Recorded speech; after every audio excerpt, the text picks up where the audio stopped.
HGSE es la gente que sabe de arquitectura en España y Europa, conformada por una dupla venezolano-española que te ofrece la mejor y más amplia gama de servicios en el área arquitectónica, desde la planificación inicial, diseño, proyecto, trámites administrativos, hasta la dirección y gestión de todo lo necesario para ejecutar tu obra, desde cero o remodelaciones. Dale vida y alma a tus espacios con HGSE Arquitectos y hágase tu proyecto realidad. Muy bien, amigos, es un gran gusto saludarles de vuelta en este canal. Muchísimas gracias, como siempre, por estar pendiente de todo lo que hacemos por acá. Gracias de antemano por su suscripción, por su comentario, por su like en cada uno de nuestros videos. Y hoy estoy muy contento, muy emocionado y de verdad que es una de esas oportunidades que uno agradece en este oficio, porque vuelve a nuestro canal el profesor Ivo Hernández, el doctor Ivo Hernández. Nosotros previamente hicimos con él dos programas de muchísimo impacto ya el año pasado. Uno recuerdo claramente que fue cuando Donald Trump estaba todavía en campaña, no se sabía que era presidente de los Estados Unidos, pero era el claro favorito a vencer en las elecciones de noviembre. Y con posterioridad tuve ocasión también de conversar con el doctor Ivo Hernández ya en lo que significaba la victoria de Trump luego de que fuese pues ganador de las elecciones. Pero aquí viene casi que una tercera parte que es pues de lógica y que es la tercera parte de esta trilogía en lo que significa ya la asunción de mando de Donald Trump y estas medidas que ha comenzado a ejecutar Trump en estas 2 semanas y poco más de mandato. Don Ivo, muchísimas gracias por atender la invitación. Te mando un gran abrazo, mi respeto, como sabes, mi cariño. Y pues nuevamente, gracias por tu tiempo. Gracias, Neomario. Un cordial saludo a toda tu audiencia, que como vamos a ver, si podemos conversar más largo sobre las cosas que están pasando, es la audiencia verdadera, porque ahora se ha revelado con estos fondos del USAID que muchos medios tenían era una audiencia comprada, pero bueno, son cosas que uno va descubriendo. Ese tema seguramente ocupará parte de nuestra conversación, Ivo, ese asunto que tiene que ver con el dinero de los contribuyentes en los Estados Unidos, quizá yendo a ser destinado a iniciativas mediáticas, iniciativas de ciertas organizaciones en el mundo que quizá nada tienen que ver con la defensa de la libertad, la república, la democracia y todas estas cosas que, bueno, quizá la gente sensata abanderamos, ¿no? Pero ese será un tema, sí, que vamos a tocar con el tema de los fondos de USAID. Pero, Ivo, vamos a arrancar por el principio. Te voy a comentar un poco cómo me siento yo con esto de Trump. Yo siento que estamos como viviendo tiempos en los que lo que estaba dándose por sentado en la política internacional, digamos las ceremonias, los protocolos, las formas de hacer política, por decirlo así, los actos políticos, están completamente trastocados desde hace 2 semanas para acá. Yo sí algo siento que hay en el ambiente, es que Trump está moviendo al mundo profundamente y que todos los días hay una contingencia nueva con respecto a las órdenes ejecutivas, con respecto a las declaraciones propiamente de Trump. ¿Tú cómo percibes este arranque de Trump en medio de lo que significa esta versión 2.0 de Donald Trump? Bueno, lo primero, gracias por la pregunta. Hay varias cosas que tomar en análisis aquí. Lo primero que hay que entender, y esto recogemos el testigo de nuestra antigua conversación que mencionaste anteriormente, es que Trump es un hombre con un caso extrañísimo, que es que tuvo una presidencia interrumpida por otra presidencia y ahora vuelve.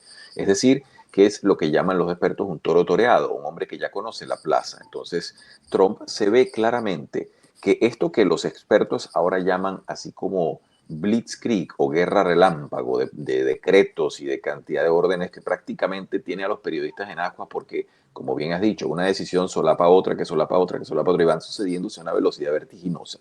Es algo que se ve que se estaba preparando en la casa de Mar-a-Lago durante los llamados años duros, es decir, los años en los cuales el sujeto fue perseguido políticamente y tenía una cantidad de juicios.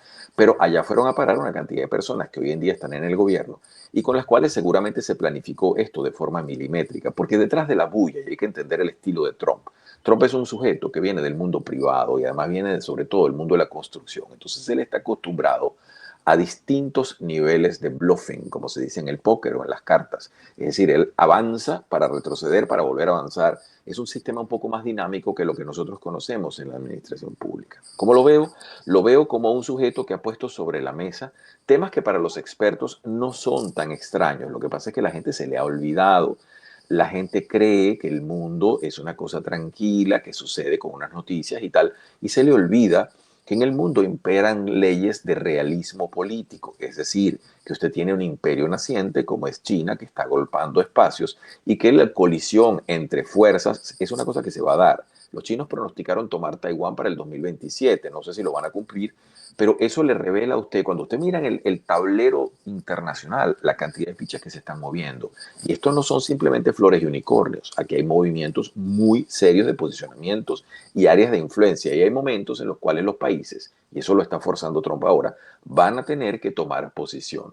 O usted juega para el equipo verde o usted juega para el equipo azul, pero usted no puede jugar para los dos y hacerse el vivo. Entonces, esa toma de posiciones, que es incómoda, que es un poco desagradable para algunos países y para muchas personas, es lo que se está planteando. Es decir, tenemos un problema y por eso hemos hablado de nueva doctrina Monroe, porque el sujeto le está diciendo de Alaska a la Patagonia, los problemas de América los resuelven los americanos. No estoy diciendo los norteamericanos, estoy diciendo los americanos, es decir, sur, centro y norte.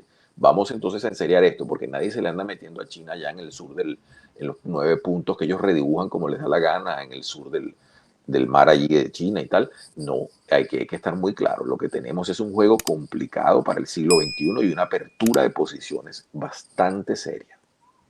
No, lo que yo te decía, Ivo, a propósito de esta especie de sentimiento de que todo se está moviendo y de que las normas o esta corrección política a la que estamos acostumbrados siento que se está trastocando, tiene que ver con esta avalancha de órdenes ejecutivas, Ivo, tiene que ver con las declaraciones de Trump, donde hay mucha gente pensando que en efecto, como tú has avanzado ahorita en tu intervención, Trump tenía todo esto fríamente calculado, todo estaba planificado, que había un equipo que evidentemente ya tenía el mapa, el croquis del día 1, el día 2, el día 3, y que esto no es en absoluto lo que piensan otros que creo que son un poco desprevenidos, ¿no? Que es que Trump se volvió loco, eso no, Trump se volvió loco, se sentó en el despacho Oval y entonces empezó a afirmar cosas que le venían a la mente. No, no, no, esto es evidente que yo creo que si se le mete un poquito de seriedad, uno va a llegar a la conclusión de que había un plan, ¿no? De que este plan se está ejecutando, por lo menos hasta este momento, al milímetro. Ahora, Ivo, la situación es que esa forma de hacer política rompe con, como te digo, cosas que uno ve todavía en la escena política mundial. Un Trudeau, que por cierto está de salida, un Macron, todos estos caballeritos, todos estos señoritos de la política correcta, todas estas cosas que se dicen en cumbres de organismos internacionales cuando se dan, esto rompe el juego.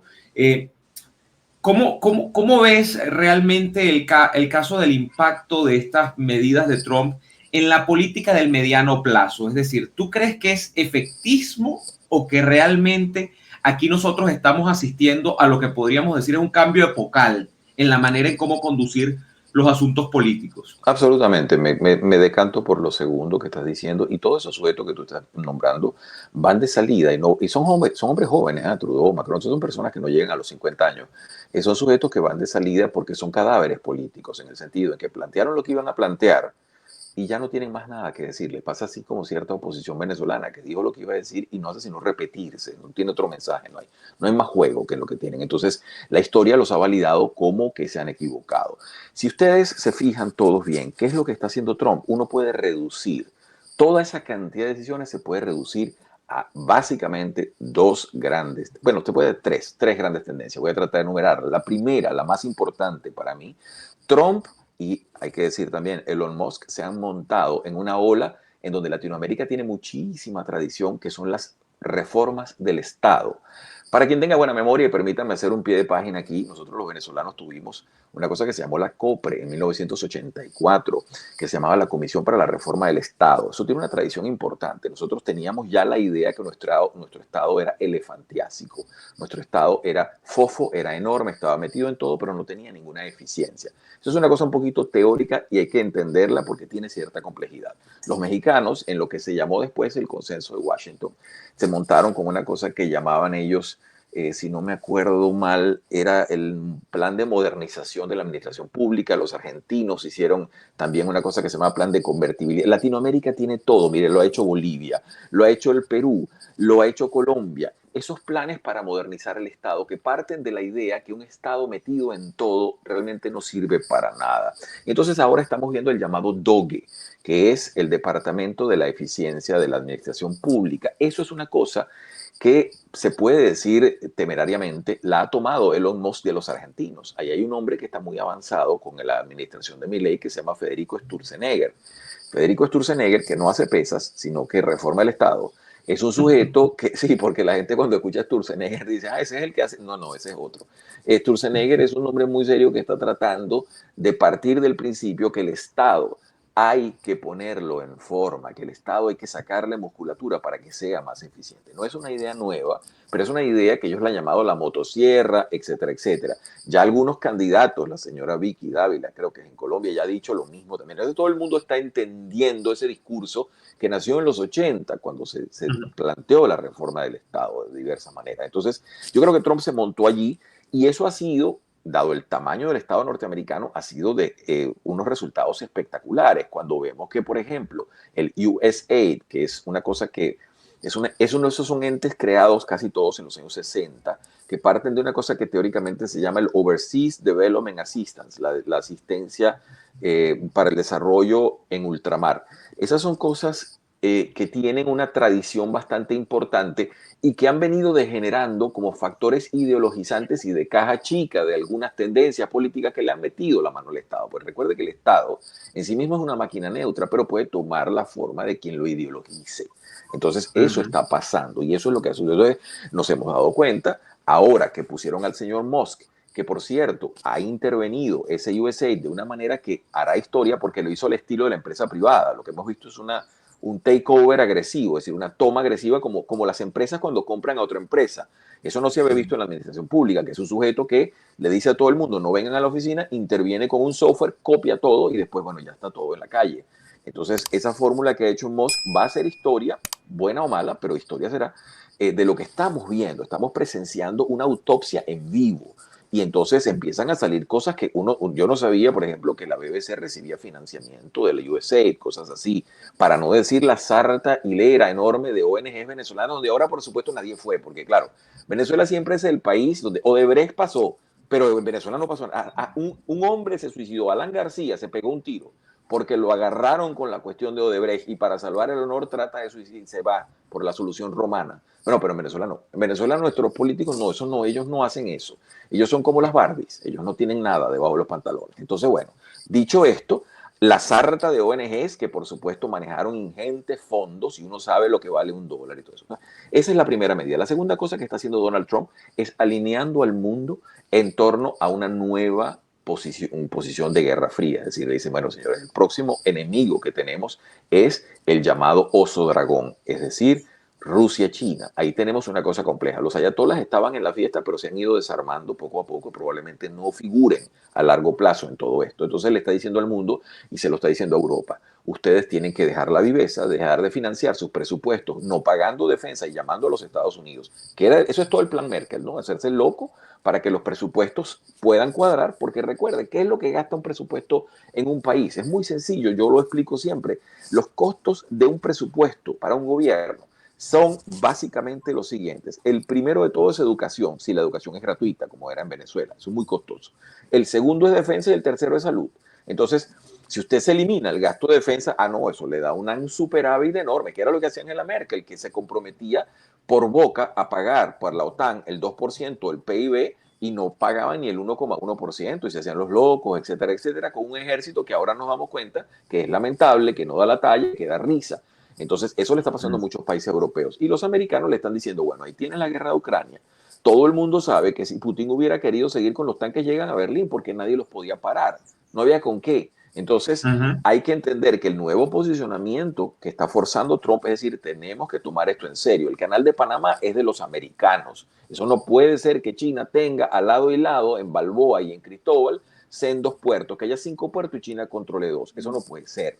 Entonces hay que empezar a entender el juego y eso lo está forzando. Lo que pasó con Canadá y lo que pasó con México, dice, ustedes me ayudan o me dejan el jueguito de estar metiéndome el fentanilo, metiéndome los carteles de la droga, haciéndose los locos, metiéndome los islámicos por aquí, porque eso es una cosa que dijo el presidente Murino y nadie le paró mucho, ¿no? Cuando dijo, aquí nosotros agarramos un montón de gente de Irán, de Afganistán y todo eso, esos pajaritos que hacen migrando para los Estados Unidos.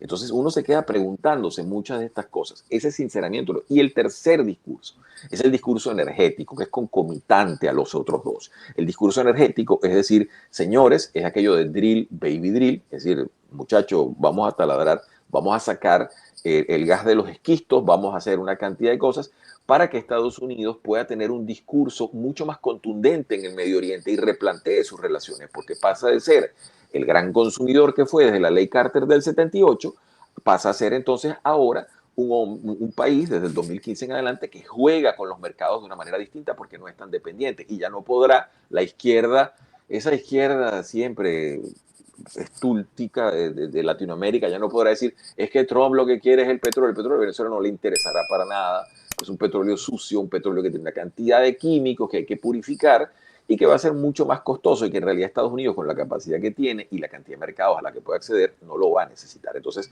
ahí vamos a ver una cantidad de cosas en esos tres ejes que repito, tienen que ver con la reducción del tamaño del Estado, que en el caso de Estados Unidos es una cosa titánica y enorme, el reposicionamiento de relaciones exteriores en el mundo y aclaración de qué es lo que viene y a los países diciéndole es para acá o es para allá. Y el tercero es el discurso energético, que es muy importante, porque hay que bajarse de la fantasía de los molinitos y de los techos de sol. Eso sirve para unas cosas, pero ahí tienen Alemania que se tiró por ese barranco y está pagando las consecuencias, con una industria automotriz venida menos, un país que está muy, muy mal y una clase política que todavía no entiende que hay que racionalizar las cosas, volver a la energía atómica, volver al gas que tenían y todas esas cosas. Bueno, aunque está previsto, Ivo, lo leí en estos días, que la energía eólica para 2050 sea la que al menos en un 70% genere toda la energía que pues, se produce, se consume a nivel mundial. Pero bueno, yo creo que está en el campo de las previsiones todavía, ¿no? Porque si vamos a aterrizar en realidades, los motores de combustión interna siguen existiendo, pues la gran maquinaria del mundo sigue siendo impulsada por los combustibles fósiles y eso hasta nuevo aviso. Ahora, quiero volver... Perdón, permíteme que te haga un pie de página allí, porque ese tipo de informes, yo tuve la oportunidad en la Universidad de Münster de dar un módulo de energía, yo daba 2 semestres, uno que se llamaba Política del Petróleo y el Gas y luego Geopolítica del Petróleo y el Gas.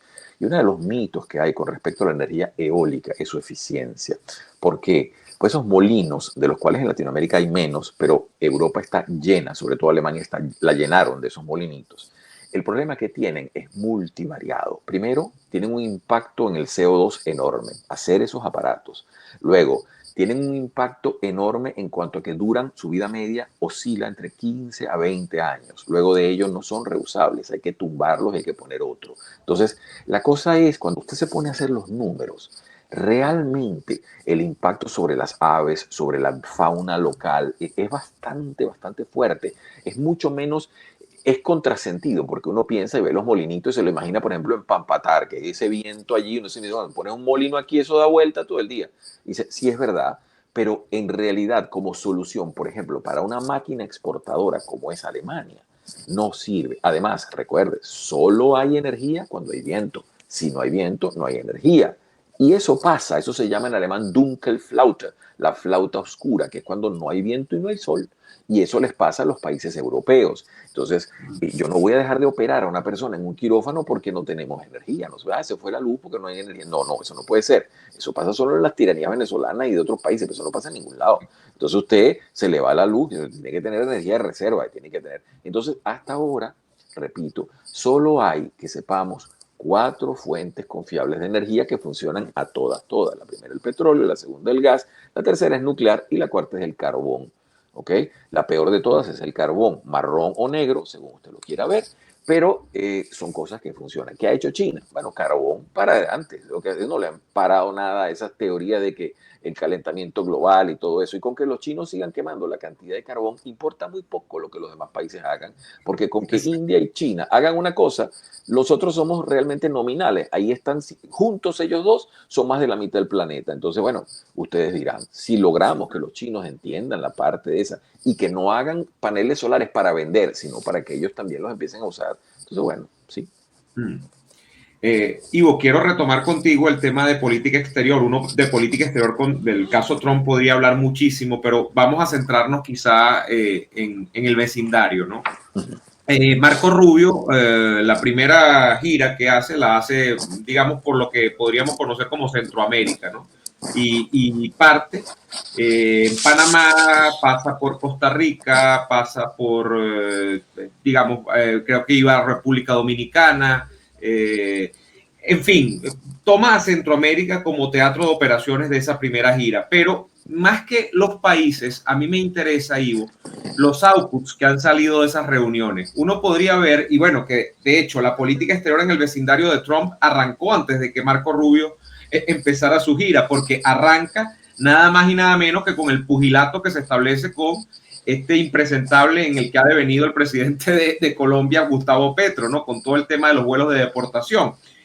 Pero si algo creo estar viendo en el vecindario y en esa gira de Marco Rubio, es que si esto fuese un juego de béisbol, bueno, Trump está bateando un porcentaje cercano a 800 o 1000 de promedio, porque todos los objetivos o los petitorios, las demandas que él estableció en medio de estos intercambios como el de Petro, donde Petro decía que no y después es que sí, donde estableció Marco Rubio una reunión con el presidente Mulino en Panamá en medio de toda la disputa del canal de Panamá y de las vinculaciones comerciales con China. Y que bueno, y que luego el presidente Mulino salió pues bastante moderado y salió a darle la razón al secretario Rubio. Luego lo que uno ve en El Salvador, a donde también recala Rubio, y Bukele, bueno, que quizá podría tener un poquito más de sintonía, digamos, con Trump, termina hasta ofreciéndole una posibilidad de enviar para allá a deportados de cualquier nacionalidad que hubiesen cometido delitos. O sea, uno lo que ve es que nadie termina adversando a Trump de entrada. Bueno, de hecho, la reunión con Maduro y Venezuela podría ser un tema aparte también, pero Maduro termina recibiendo en Caracas a un enviado de Trump y bueno, y se da el envío de los rehenes, 6 al menos son enviados a los Estados Unidos. O sea, estamos hablando de que Trump parece estar consiguiendo todos sus objetivos en la región. No parece estar teniendo mayores impedimentos. Está avanzando. ¿Cómo ves esa parte? O sea, ¿será que hay miedo? ¿Será que el tema de los aranceles es mucho más sencillo, es mucho más sencillo. Creo que el presidente Murino, es que se llama Murillo. Yo estoy Mulino dijo una cosa. Mulino que se reveló un hombre con bastante tino de estadista cuando habló. Yo no le conocía ese talento porque lo conozco poco, es decir, sé cuando era ministro de algunas cosas, pero no tengo mucho más.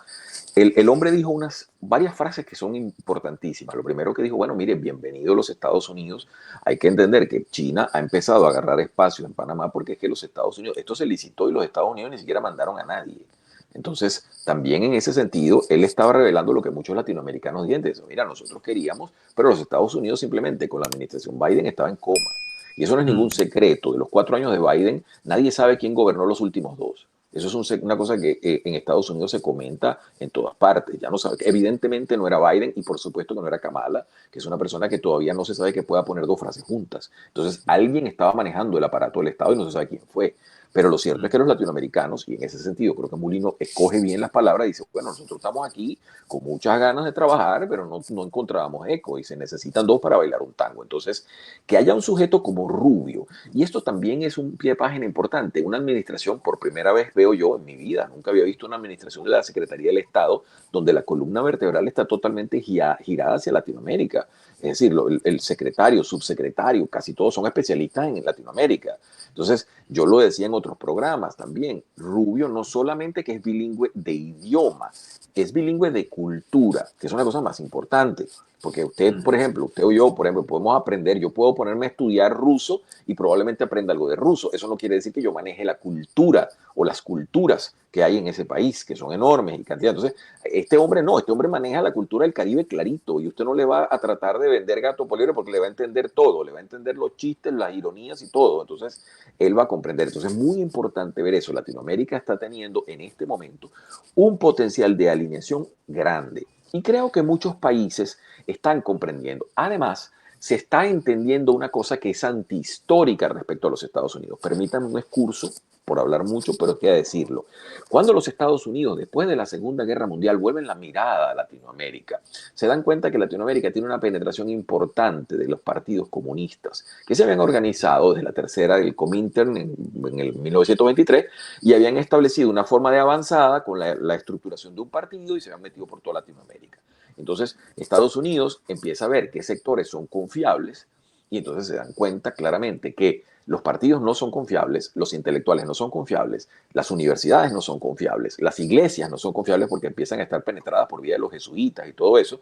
Entonces se dan cuenta que les quedan son los militares y empiezan a formar a los militares en la Escuela de las Américas y donde salen muchos de los terribles dictadores que después salieron. Pero entonces eran dictadores confiables a los intereses de la Guerra Fría. Esos sujetos estaban allí por eso. Bueno, de una manera exactamente inversa, y exactamente inverso hablo, ahora las democracias son los factores de apoyo en la guerra contra los autoritarismos, que tienen en común casi todos esos países asiáticos que se están formando casi como de forma autárquica, unidos entre ellos, que tienen como China, Rusia, que son países o totalitarios o autoritarios, pero en todo caso no son democráticos. Y lo que le viene a Latinoamérica es completo el hemisferio en democracia. ¿Por qué? Porque es así como las democracias van a empezar a rascarse las espaldas unas a otras y se van a ayudar. Y eso hace que los 3 escaños del muro de Berlín que todavía quedan en el Caribe probablemente van a ceder. ¿Por qué? Porque ya la democracia es el único mecanismo que garantiza que Occidente pueda coalicionar fuerzas para enfrentarse a lo que viene. Y lo que viene, que es lo que justamente Trump creo que está tratando de poner claro. Él está pensando esto a largo plazo. Cuando usted le ponen en la mesa Groenlandia, por ejemplo, y la gente dice, ay, Groenlandia, Panamá, ¿qué es esto? ¿Qué exótico? No. Exótico porque quizás usted no vive en ese mundo, pero quien trabaja el travelero de las relaciones internacionales ve perfectamente el hilo de lo que se está hablando. Recuérdese que el Polo Norte tiene ya momentos en los cuales hay deshielos importantes y se establecen rutas importantísimas. Además de ello, Groenlandia es una cosa táctica y completamente indefensa. Es una colonia de Dinamarca que se han hecho los locos y mantienen eso con un régimen rarísimo que hicieron en el 2009, casi como un estado asociado, pero a la corona. Total que todo lo bueno para Dinamarca, nada para Groenlandia. Groenlandia tiene la tasa de suicidio más alta del mundo o una de las más altas del mundo. Todo el mundo está alcoholizado, no hay esperanzas para nada, no hay empleo y es un país que lo tiene todo.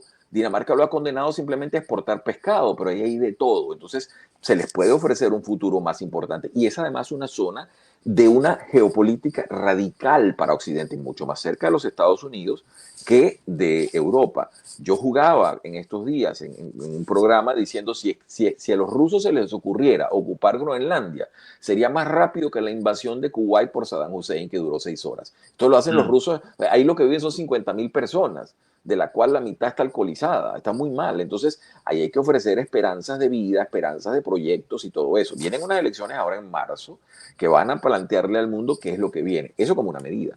Lo del Canal de Panamá hay que ponerle la seriedad que tiene. Por ahí pasa el 70% de la mercancía norteamericana. Entonces, son factores que la gente como que se le olvida que el mundo es una cosa importante y que aquí el que se descuide va a terminar siendo colonia de otro país. Es decir, aquí hay que ponerse muy serio y que ningún imperialismo norteamericano, aquí hay Occidente como cultura y los asiáticos que están planteando su forma. Los chinos tienen una historia larga en la cual ellos jamás se han igualado con ninguna cultura. Ellos no nos consideran iguales a ninguno, nunca.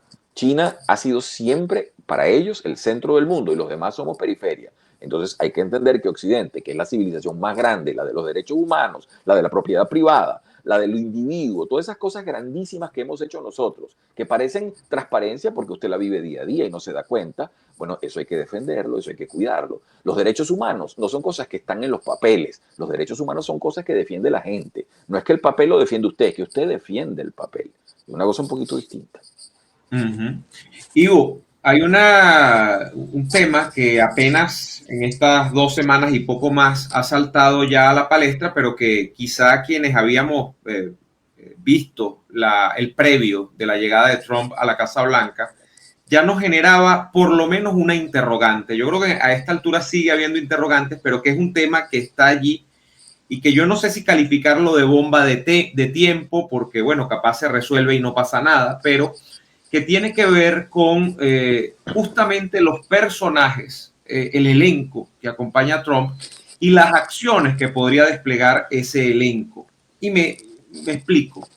Tú hablabas hace un rato de las políticas de Elon Musk, un hombre venido de la cultura corporativa, un magnate del mundo de la tecnología, un hombre que está pensando incluso en llevar vida fuera del planeta Tierra. O sea, esas son las miradas de los grandes proyectos de Elon Musk. O sea, Musk no está para ver si le dan un cargo en el Partido Republicano pasado mañana o a ver si lo dejan postularse a senador dentro de 4 años. O sea, Musk está pensando en cómo poner a seres humanos en otras partes de la galaxia. Ahora, ese es un hombre guiado, o lo que advierte su perfil, es un hombre guiado por, si no por el capital, por el tema económico, está guiado por una especie de mirada de la búsqueda de un nuevo superhombre, una cosa de estas, ¿no? O sea, es un hombre que está metido en otras cosas, podríamos decirlo así.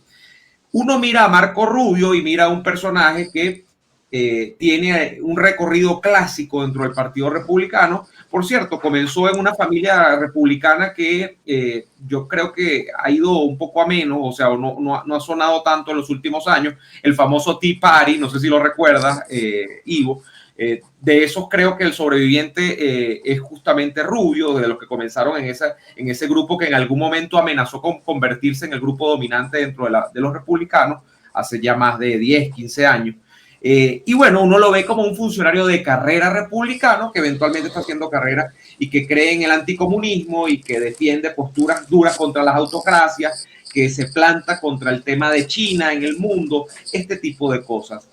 Uno ve a J.D. Vance y no lo ve tanto porque creo que J.D. Vance está todavía en el papel de vicepresidente, que es un papel moderado, un papel secundario, podríamos decir, hasta ahora, pero que yo creo que va a dar que hablar. Ahora, ¿qué es lo que pasa con estos personajes que estoy listando? Que parecen tener orígenes distintos y por cuánto tienen intereses distintos y por cuánto responden a agendas distintas.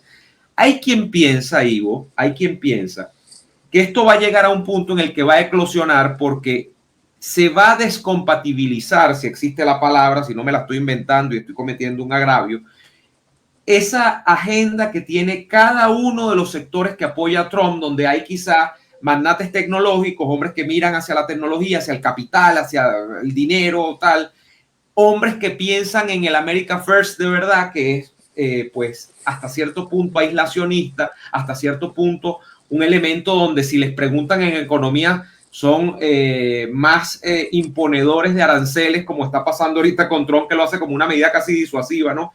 Que hombres que piensen en la economía libre y que planteen el tema de los mercados. Y también tienes, por otro lado, a gente que es, por ejemplo, anticomunista y ya, que no le importa, sino que lo que quiere es confrontar al comunismo, que quiere confrontar a la dictadura a nivel mundial, o sea, halcones republicanos, por decirlo de alguna manera. ¿Tú no sientes que se está gestando una suerte de contradicción interna dentro del trumpismo, dentro de esta segunda llegada de Trump a la Casa Blanca? Porque en la primera ocasión parecía más homogénea la cosa. Ahora, con, digamos, la reverberación de lo que significa ese movimiento America First, que es hijo del movimiento MAGA, pareciera que allí se producen a veces estos choques. Por ejemplo, yo lo veo muy claro, Ivo, en el tema económico. Un Trump que llega prometiendo y cumpliendo aranceles, o sea, de que si no, o sea, una persona que, digamos, desde el punto de vista clásico abandere la defensa de la propiedad, los mercados, lo que un liberal clásico económico uno podría decir, esto está totalmente reñido con eso. O sea, ahí hay como un juego que me parece que está también en contradicción, Ivo. Bueno, vamos, muchos temas. Espérate, vamos a tratar de recoger. Estaba anotándote mientras hablabas. Te dejé una un poco extensa sí, y sé sea, no es abarcable desde una sola No, lista, sí, sino sí, que... creo que yo te estaba, mientras estabas hablando, estaba tomando algunas notitas. Bueno, fíjate, lo A primero, ver, vamos con, lo primero que hay que decir sobre el sujeto Elon Musk, que es un sujeto a quien incluso algunos dicen que se debe la victoria electoral de Trump porque habría sido él quien desmontó el aparataje de triquiñuelas electorales que han montado algunos de esos consorcios que manejan esos software y esa cosa. Y se encontraron con Musk, que parece ser la tapa del frasco en materia de software. Pero el punto es que Musk, yo debo decir en lo personal, yo no lo comprendo bien como ser humano. ¿Por qué?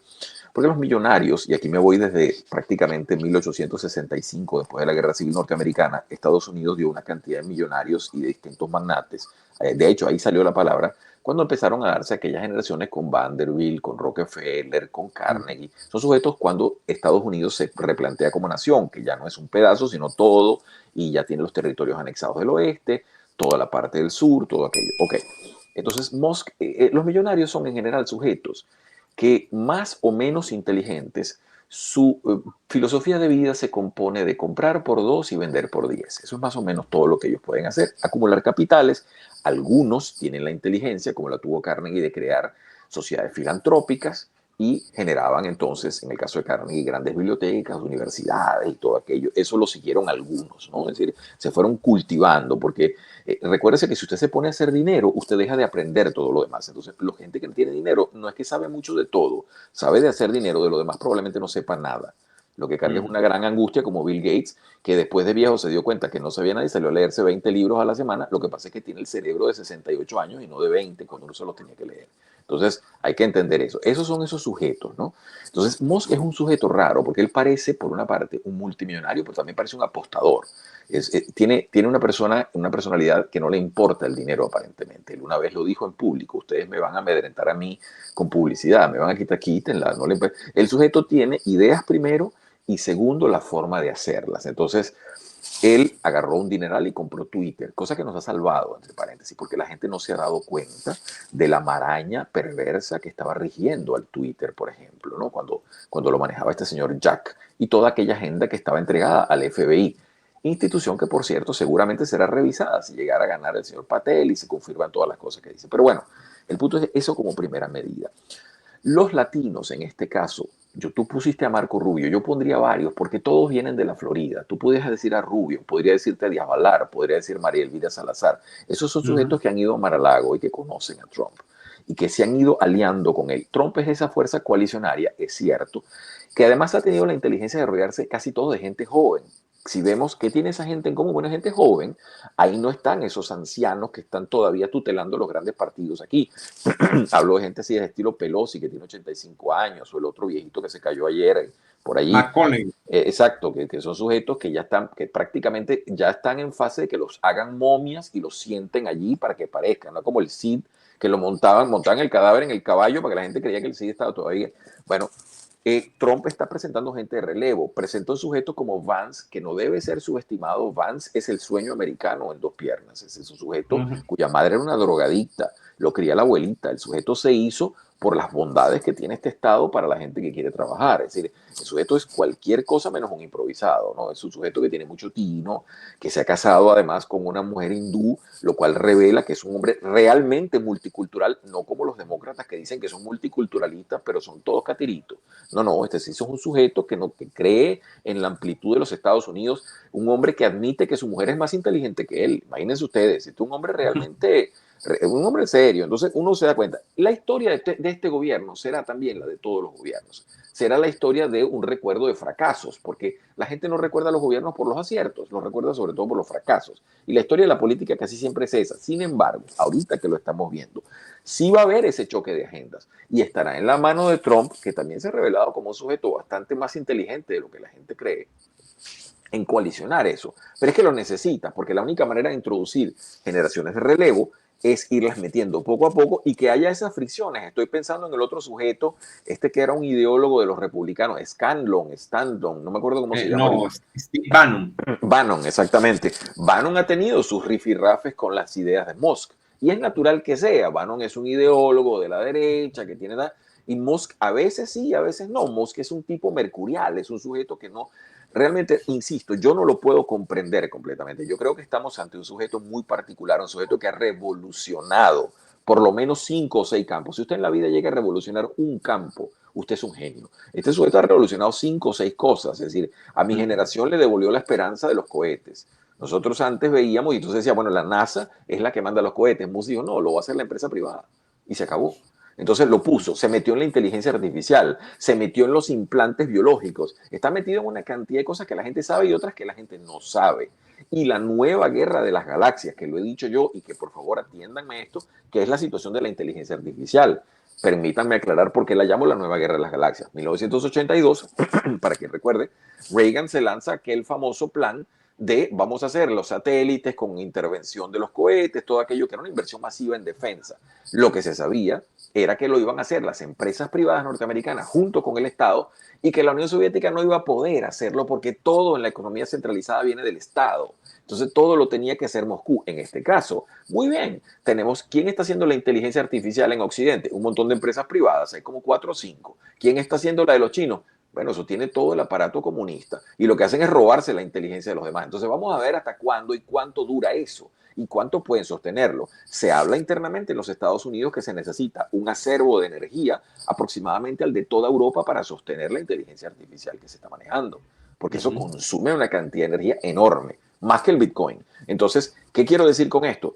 ¿Podrá China, con su economía de costas versus la edad media que tienen en el medio del país ahí, que son un montón de gente que vive como hace 500 años, podrán ellos manejar todo eso desde el aparato del Partido Comunista? Será cosa de ver, por eso lo llamo yo la nueva guerra de la galaxia. Pero volviendo a tu tema, ese choque de agendas tiene que haberlo. Lo que tú citaste, no, que Trump viene y dice una agenda que va liberal, pero a la vez tiene efectos mercantilistas. Los aranceles son cuestiones del mercantilismo. Eso es una cosa que es una teoría anterior al liberalismo económico. Él lo utiliza las herramientas porque se da cuenta que Estados Unidos tiene una llave que la gente ha descuidado, que es el gran consumidor del mundo. Entonces Estados Unidos le puede decir a la gente, mira, no, fíjense, hay una cosa que está pasando en Estados Unidos, y me permito comentártela, que la gente no se ha dado cuenta. Los chinos le ponen aranceles a las mercancías norteamericanas, los norteamericanos simplemente le dicen al USPS, al servicio postal, le dicen, mire, no me mueva más paquetes de China. Llegan las cartas que usted quiera, pero los paquetes no. ¿Y dónde está Temu, Alibaba, todas esas cosas que manejan los chinos? Todos esos paquetes, ellos se meten por las plataformas de Amazon, por las plataformas de eBay, pero si no le mueve los paquetes, se acabó. Y China es una economía exportadora gigantesca que no consume. Entonces, cuando usted tiene un mercado interno chiquitico y una máquina exportadora, pues usted tiene pies de barro. Entonces, Estados Unidos es la inversa. Estados Unidos es el gran consumidor del mundo. Entonces, es muy difícil atacar un mercado como este sin que usted como productor se vea herido. Otro ejemplo, por ahí andan los canadienses diciendo, mire, cuando Trudeau dijo, le vamos a poner aranceles a los Estados Unidos, yo saqué un tweet para las personas, me hago una pequeña propaganda, Ivo Caracas, a la orden ahí a todos. Puse un tweet en Ivo Caracas, muy sencillo, y mire, ¿por qué Trudeau va a tener que claudicar en horas, ni siquiera en días? Porque la gente no sabe algo. Casi todo el factor energético del Canadá está en el oeste, en una cosa que se llama las arenas bituminosas, tar sands y esa cosa que tienen ellos y tal. El problema es que Canadá es gigantesca, eso es un monstruo de país gigantesco, la mayor parte en hielo, pero no importa, es gigantesco. Y los oleoductos que ellos tienen, la misma izquierda canadiense ha parado oleoductos que iban a hacerse para nutrir al este, entonces muchos pasan por los Estados Unidos. Entonces ya por ahí eso tenía pie cojo. Es muy fácil hablar, pero cuando usted se pone a ver la política real, ¿qué es lo que va a suceder aquí? Bueno, Trump tiene la mano los aranceles y los aranceles funcionan, sí, y la presión de mercado, sí. Internamente habrá liberalismo y habrá mercantilismo. ¿Por qué? Porque algunos países solo entienden el palo, otros entienden la zanahoria. Pero hay países a los cuales va a haber que darle el garrote y mostrarle la fuerza. Y ahorita lo estamos viendo. Lo vimos en el caso de Colombia con el aspecto lamentable de este sujeto que, otro pie de página, Colombia que siempre ha sido tierra de gente tan educada, ¿no? Yo que siempre veía a los bogotanos con ese tono tan particular. Muy señores. Sí, la política bogotana y la política de ellos incluso, ¿no? Hay que meter también a los paisas que son muy educados, ¿no? Esa gente con ese tono así, y uno ver de repente este sujeto que parece un Chávez Frías improvisado, para los venezolanos remueve todos los malos recuerdos, y dice, ay, ese barranco, ¿dónde termina?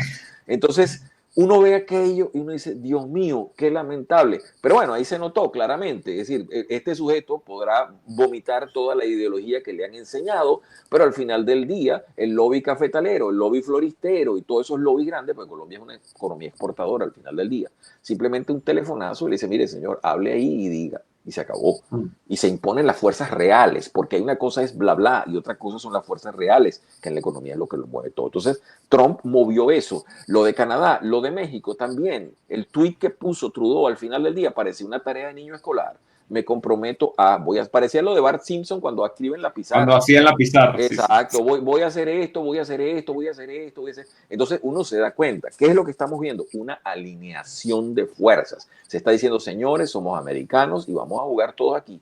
Y aquí el que manda son los Estados Unidos. Le guste a usted o no le guste a usted, porque China, con todo la bla bla de la izquierda, China es un imperio económico, pero el ejército del mundo son los Estados Unidos. Y el que tenga duda simplemente lo va a ver muy pronto como se mueven de rápido. Es decir, no hay ninguna discusión.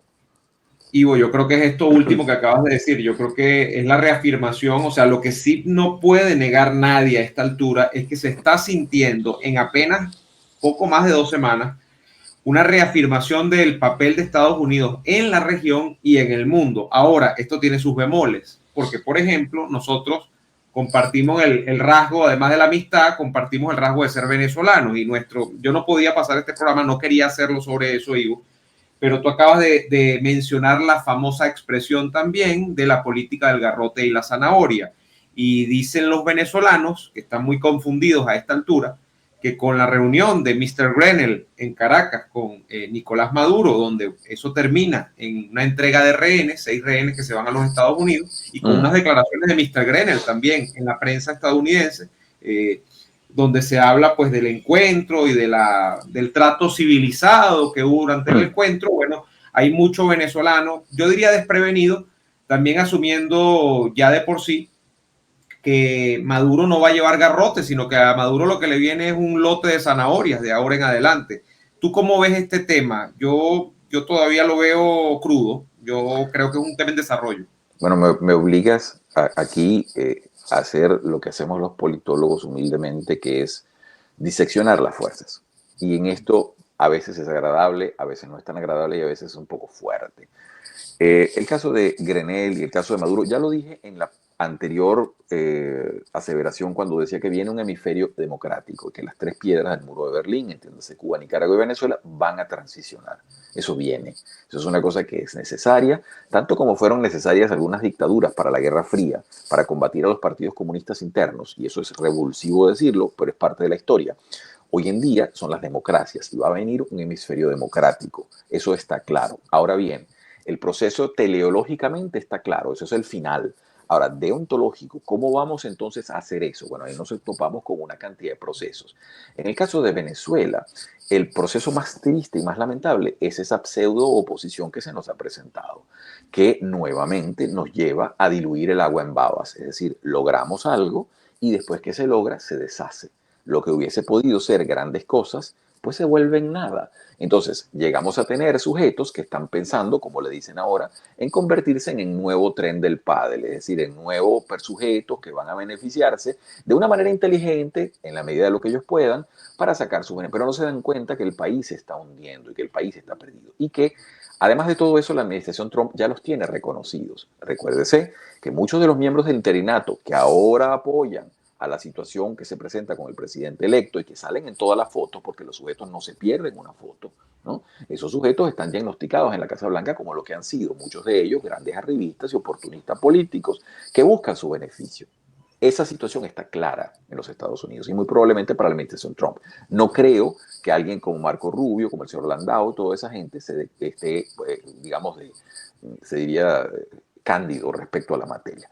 Con relación a lo que tú dices, al señor Grenell, recuérdense que Trump gobierna para los americanos, no para los venezolanos. Él tiene la situación de los rehenes. Y fíjense que una cosa dijo este señor Grenell cuando lo entrevistaron aquí en Estados Unidos. Dice que algunos de los sujetos que estaban allá, él no se los trajo a todos, algunos estaban tan traumatizados porque la administración Biden no les había prestado cuidado. Entonces creían los tipos que era en juego, que no los venían a buscar. Y que no, Estados Unidos se está poniendo en claro que quiere traer a su gente, que quiere defenderla. Y eso lo dijo también Trump antes de ser elegido. La gente que tiene rehenes o presos norteamericanos de manera injusta tiene que tener claro que nosotros vamos por ellos y vamos de la manera que sea necesaria. Probablemente Grenell tenga algo que decirle. Y recuérdense una cosa, en la situación de Venezuela se sostendrá por costo-beneficio. Los sujetos que están allí saben que no van a durar para siempre. Eso no es un secreto, ellos lo saben. Están sostenidos por una costrita militar y por un país que está un poquito fatigado ya, que ha perdido un poco la esperanza, porque cada vez que la logra o cada vez que siente que está cerca, le pasa como Sísifo, le vuelven a tirar la piedrita para abajo. Entonces aparece nuevamente en Washington, como vemos que el presidente electo se reúne con Biden y aparecen 3 sujetos que uno dice, bueno, ¿y estos tipos quién los metió ahí? Y a cuenta de qué están allí. Y hay que ser en estos señores claro y taxativo. Discúlpenme, esto no es animadversión, esto no es que a mí no me cae bien o me gusta o no me gusta fulana o mengano. Eso no es así. El problema es que usted tiene que sacar aquí su team de todos estrellas. Si usted le dan la oportunidad de ir a jugar con los Yankees de Nueva York, usted no se puede llevar los amigos de la caimanera de la esquina. Usted se busca a los venezolanos que juegan el béisbol y los hay. Y los hay dentro de Venezuela y los hay fuera de Venezuela. Usted ensambla un equipo. Y lo hemos dicho. El presidente, ¿para qué se pone a decir voy para allá, después no va? No se juramenta. La Constitución, artículo 231, es taxativa en la fecha, no en el lugar. Se puede juramentar ante un tribunal, el tribunal está en el exterior.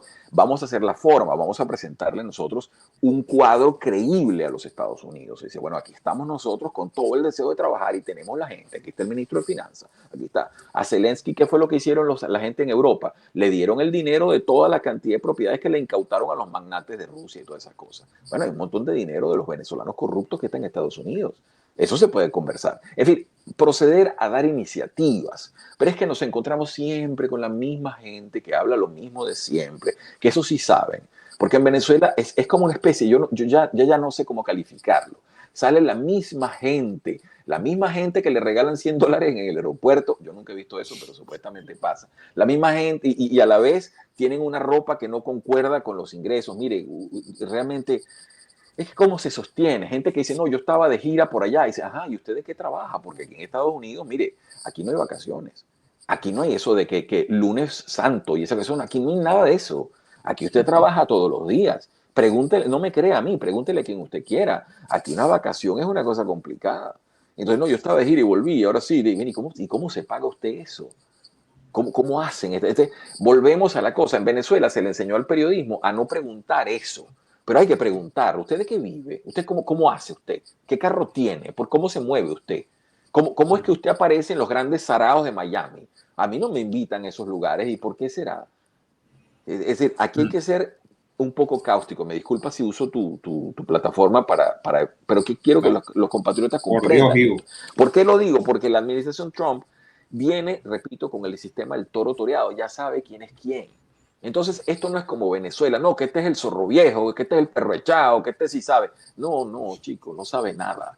No saben nada. Y todos esos jurisconsultos que andan por ahí, no, porque el doctor fulano, no, remítase a la Biblia, por su fruto los conoceréis. Júzguelo por lo que ha hecho. Tuvo su oportunidad. ¿Y qué hizo con la oportunidad? No hizo nada. Pues hay que cambiarlo. Eso no es mala voluntad.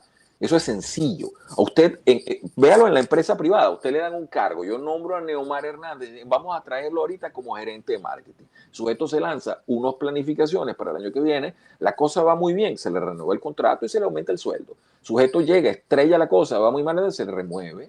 Gracias, Neomar, hasta luego. No hay dolor, es decir, no es amor o odio, es simplemente funcionalidad. Y en la política tiene que haber eso. En la oposición venezolana, yo estoy esperando que llamen un diálogo para volver a ver las mismas caras de siempre. Y va a pasar, Ivo, y va a pasar, sí, podemos adelantarlo, va a pasar. Si citamos aquí tú y yo creo, me parece hace tiempo, aquella canción de Joan Manuel Serrat, que decía, el sacristán ha visto hacerse viejo al cura, el cura ha visto al cabo y el cabo al sacristán. Es decir, los hemos visto irse poniendo viejos porque siempre son lo mismo y siempre la misma. El hombre serio, el otro que sí sabe, el fulano de tal.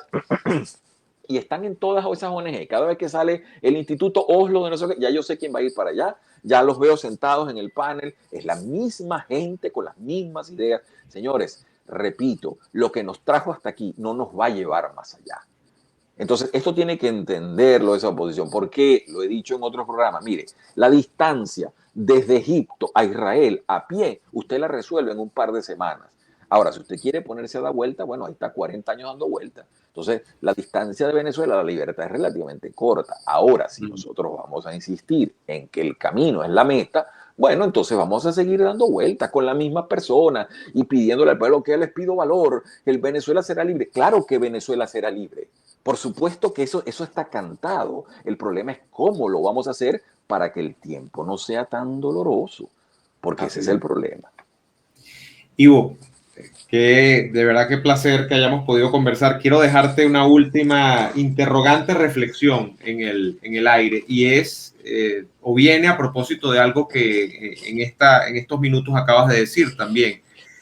Y es, recuerde usted que el presidente Trump está gobernando para los estadounidenses, no está gobernando, sí. Por supuesto, no está gobernando para los venezolanos, pero tampoco está gobernando para los ucranianos, ni tampoco está gobernando para los israelíes, aunque a veces lo parezca después de esta primera y fructífera reunión que ha tenido con Netanyahu, ¿no? Que podríamos hacer un programa sobre las implicaciones que eso podría tener en Gaza, ¿no?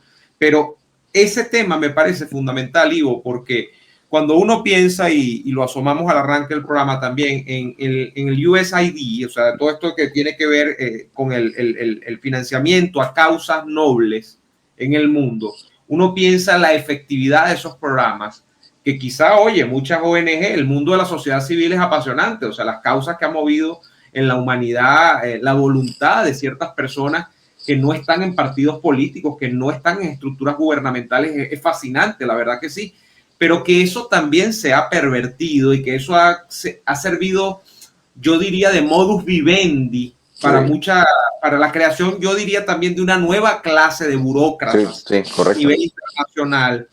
Y cuando hablamos de burocracias nos salimos de la ONG también y nos vamos a organismos multilaterales que tienen unas burocracias estructuradas. Eso se ve muy claramente, yo lo digo, eso se ve muy claramente en Venezuela, donde, mis estimados amigos, aquí hay gente, aquí hay sectores de la economía que se han arreglado en función de, y te lo explico, Ivo. O sea, aquí hay el sector inmobiliario, por ejemplo, en Caracas, que es la ciudad donde yo vivo y que adorna tu Twitter también. En Caracas, el este de Caracas, que tú lo conoces también como yo, el mercado de los alquileres, en buena parte se sabe que es movido por gente que trabaja en organismos multilaterales o que está en el mundo de las ONGs que reciben financiamiento internacional, que ahora se acaba de cortar, y que, bueno, eso es un sector acomodado en función de, y que cierta estructura comercial también. El tema que fue noticia en hace 2 años, cuando el Venezuela se arregló de bodegones, de comercios que productos importados. Bueno, sí, habrá una capa de la población que podemos, yo todavía puedo, yo no sé hasta cuándo, ir eventualmente a un comercio de esos, pero esos comercios están pensados para cierto tipo de personas, como por ejemplo esta clase, que tiene unos ingresos que por supuesto se analoga a los ingresos que hay en organismos de otras partes del mundo, porque esto tiene un tabulador a nivel internacional y que por supuesto te permite acceder a esos bienes de consumo, ¿no? Ahora, ese juego se está acabando. Ese juego Trump lo está poniendo en jaque mate con esto que acaba de hacer, lo que está haciendo con el desmantelamiento de esta agencia prácticamente. A Rubio lo han puesto allí a hacer el cierre técnico, me da la impresión. Elon Musk es el que está encargándose de ese takeover. Eso está pasando. Ahora la pregunta, Ivo, es, ¿no te parece que Trump está tocando tantas teclas? Y eso es más o menos lo que te preguntaba al principio, pero por ejemplo, caso Consejo de Derechos Humanos de la ONU, caso OMS, caso de esta agencia. O sea, Trump está tocando tantas teclas sensibles al mismo tiempo que uno lo que se pregunta es, ¿cuándo vendrá el parón y cómo vendrá el parón? ¿O será que no hay capacidad de pararlo si el hombre de verdad se embala, ¿no? Como embalado va? Hay que ver qué la sociedad va a decir. Tomé varias notas de lo que estás diciendo y trataré de ser breve. Con respecto al mundo de las ONG, lo que tú has visto, las ONG siguen funcionando todavía. Los alemanes tienen su estructura enorme. Yo mismo he trabajado en una ONG, conozco bien ese mundo. Me da mucha risa cuando algunos sujetos tratan de salvar al interinato y dicen, no, es que Perencejo no manejó dinero. Y el otro tampoco. Dice, no se preocupe, que yo sé cómo se hacen las cosas allí. Usted no toca el dinero directamente, eso es correcto. Pero usted sí tiene que ver con el destino del dinero. Es una cosa bastante diferente. Pero bueno, eso es otro punto. Se ve que nunca faltan pues los sujetos que vienen a lavar aquí el barrial. Pero Ivo, no, me parece fundamental lo que estás tocando, porque es que sí manejaron, obviamente sí manejaron, claro, pero utilizas interpuestas personas, interpuestas instituciones y ese mundo que tú conoces también como yo. Ese mundo, repetimos, como lo decíamos al comienzo, de la Overseas Development Assistance, tiene sus mecanismos que fueron creados justamente para evadir gobiernos represivos, de manera que A pueda ponerle la ayuda a B y que B la pueda ejecutar, pasando por los escollos que ponen estos regímenes autoritarios. Eso está pensado, eso no se inventó ayer. Entonces, eso como primera medida. ¿Trump gobierna para los Estados Unidos? Sí, eso hay que entenderlo y eso está bien así. Nosotros no necesitamos un papá. Nosotros, cada país tiene que tener sus intereses y en la medida en que consiga otros países con intereses congeniantes, funciona. Así funciona la humanidad. ¿Qué es la amistad? Una congeniación de intereses. Pues nosotros tratamos, yo sé qué intereses tiene Neomar, qué intereses tengo yo, y en base a los intereses comunes empezamos a generar estructura. Eso no está mal. Esa farsa de la izquierda de que no, hay que pensar en los demás. Mire, señores, eso no funciona así. Las relaciones humanas funcionan por interés propio proyectado. Por favor, entiéndalo. Aquí no se trata de eso. Estados Unidos, que está muy bien que Trump esté gobernando para los americanos, porque nosotros tenemos que gobernar para los venezolanos, para los colombianos. Cada país debe buscar sus propios intereses y coadyuvar, por supuesto, a los demás en lo que puede hacer las cosas comunes. Eso como primera medida. Ese discurso de los derechos humanos es una cosa que va a ir cambiando. ¿Por qué? Porque estamos viendo que la reforma del Estado que se está planteando en los Estados Unidos va a tocar mucho de ello. Y los derechos humanos son una cosa de relativo invento reciente en Occidente. Eso no es natural, eso lo inventamos. Los seres humanos no tenemos ningún derecho salvo a morirnos. Eso es una cosa que las hemos inventado nosotros en base a un supuesto derecho natural, que por ser especie tenemos esto, tenemos aquello, y ahora la gente dice, bueno, si lo tenemos nosotros, los animales también. Entonces los abogados dicen, no, los animales son objetos, no son sujetos, y viene toda esa discusión.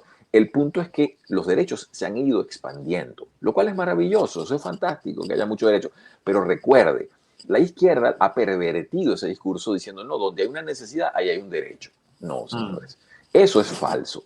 Los derechos humanos son una cosa que tienen que ser un paraguas base. Y hay mucho parásito también viviendo de ser el fariseo de que yo soy un defensor de los derechos humanos. Y dice, bueno, ¿y qué es lo que tú estás defendiendo? Porque, insisto, los derechos humanos no son un papel que me defiende a mí. Son personas que defienden una situación y al final del día usted tiene que estar preparado a hacer sacrificios por ello, porque no es una cosa sencilla, más allá de bla, bla, bla, derechos humanos. Entonces, en la reforma del Estado va a haber un replanteamiento. Hay una cosa que no hemos tocado porque ha habido muchos temas, pero por ejemplo, está planteando la administración Trump darle el sistema educativo a las instituciones federalizadas, es decir, dárselo a los estados. Entonces el gobierno federal se quitaría esas erogaciones. Eso es una cosa que es complicada y lo estamos viendo. El factor migratorio. Hay una cantidad de elementos que tienen que ver. Estamos hablando de Guantánamo. Recuérdense que Guantánamo, cuando los terroristas de Al-Qaeda, era objeto de discusiones justamente por los letrados en derechos humanos, porque se decía que eso era un no man's land, es decir, que era un territorio donde no aplicaban las leyes de los Estados Unidos. Y que por eso se podía torturar a la gente con el famoso waterboarding y todas aquellas cosas que fueron tema durante la primera administración de Obama y la segunda de Bush. Y todas esas cosas se discutían en esa época, era muy importante. Entonces, ¿por qué digo todo esto? Porque es cierto, la administración Trump, como decíamos desde el comienzo de nuestra frase, viene avanzando temas que se ve que los tenían todos en carpeta, porque están sacando. En algún momento eso va a parar y no ha dado todavía tiempo a que suceda lo que tú estás previendo. ¿En qué momento se van a topar con una pared? En algún momento será, pero todavía no, porque están haciendo blitzkrieg, es decir, están haciendo un avance absolutamente demoledor y relámpago que agarra a la gente poniéndose las pijamas. Pues entonces como que uno está acostado y le dice, mira que te están robando el carro. Entonces usted, bueno, te empieza discretamente por ponerse la ropa de la pijama, el pantaloncito, si duerme en ropa interior, ponerse la franelita, no puede salir en ropa interior a la calle, en fin. Entonces así está un poco la oposición. Los demócratas, algunas de estas cosas se ve que las habían previsto, otras no. Por ejemplo, las destempladas actuaciones en torno a los fondos del USAID y cómo fue hecha esa toma, me revelan a mí que esta gente la agarraron completamente fuera de base. Es decir, que los demócratas no estaban esperando que les quitaran y con ello el financiamiento de un montón de gente. Si usted se pone a ver quiénes son los que están llorando ahí está llorando la señora Ilhan Omar, que es el lobby somalí en Minnesota. Hay un montón de gente allí que merece la lupa en esas fotos que salen. Dice, bueno, ¿y qué es lo que estás tú buscando aquí? ¿Y por qué te interesan tanto esos fondos? ¿Qué es lo que buscas en eso? Entonces, aquí hay una cosa muy interesante. Yo soy a favor del USA, del Overseas Development Assistance. Yo creo que esa cosa es importante.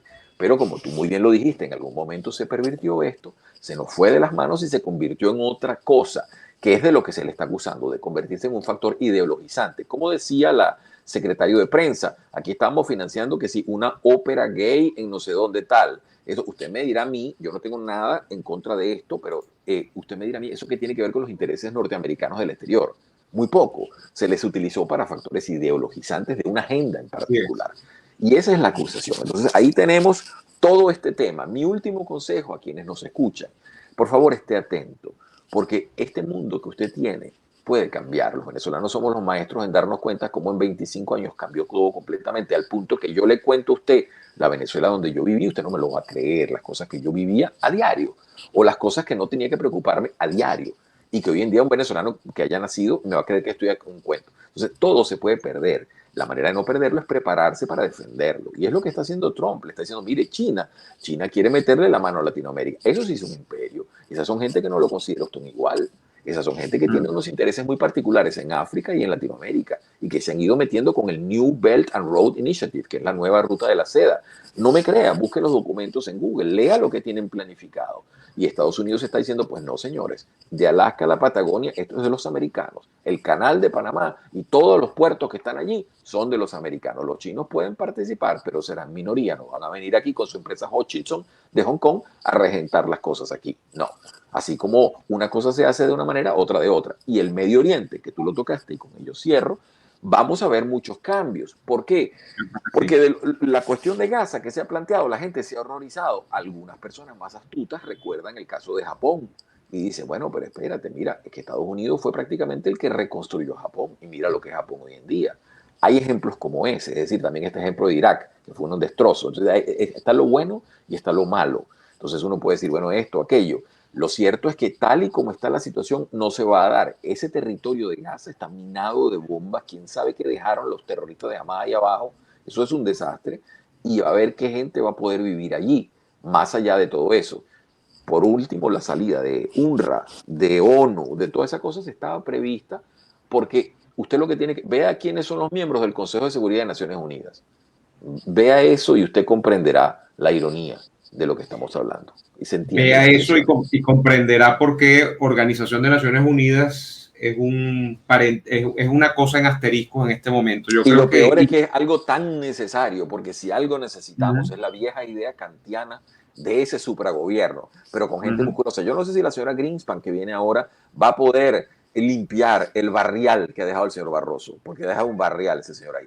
Yo espero que la señora Greenspan, una señora con mucha carrera, vamos a ver si ella es la persona para poder ponerle los puntos a las IES y volverse a traer gente seria a esto, y no la payasada multicultural y de cuotas, que es lo que se ha vuelto eso.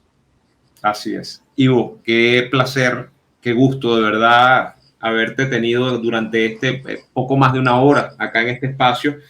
Los temas, yo creo que la audiencia así lo va a reclamar en la casilla de comentarios. Los temas siempre son abundantes para la escasez del tiempo, aunque hemos estado, como les he dicho, una hora acá. Eso quizá deja abierta una puerta, Ivo, para que en un futuro no muy lejano volvamos a estar compartiendo en un escenario similar a este. Lo dejo de tu parte, de verdad muy agradecido por tu tiempo. Te mando un fortísimo abrazo, como sabes. Mi respeto lo tienes plenamente desde hace rato y bueno, siempre muy atento a lo que estás diciendo en Ivo Caracas, tu cuenta en ahora X, ahora no es Twitter, ahora es X. Ivo. Sí, me voy con una frase final muy bella de Chesterton, que me gusta mucho que los venezolanos la recuerden. Chesterton decía, recuerden por favor, Roma no fue amada por los hombres porque fue grande. Roma fue grande porque fue amada por los hombres. Venezuela también. Así es, así es. Amigos, muchísimas gracias por dispensarnos su atención durante este rato. Les invitamos, como siempre, a que se suscriban a este canal, que dejen un like para apoyar la difusión de este contenido en el truculento, aunque cada vez más parece más claro, algoritmo de YouTube. Y bueno, por supuesto también que se queden pendientes de nuevas entregas en este canal. Muchísimas gracias a todos. Les reitero la invitación a seguir al profesor Ivo Hernández en su cuenta de X o Twitter, @Ivo Caracas. Siempre de verdad muy interesante todo lo que está transmitiendo por allá todos los días. Y bueno, nada, nos vemos en una próxima oportunidad. Hasta entonces.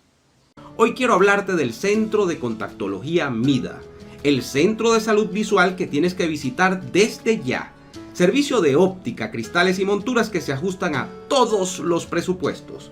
Pero además, el Centro de Contactología MIDA es uno de los pocos lugares en Caracas especializado en la aplicación de lentes de contacto de acuerdo a los requerimientos específicos de cada paciente. El personal más calificado y los mejores precios del mercado en el área de la salud visual solo los consigues en el Centro de Contactología MIDA. Visítalos en Chacao, Avenida José Félix Sosa de Bellocampo, diagonal al Centro Comercial Sambil. Centro de Contactología MIDA, especialistas en hacerte ver más y mejor.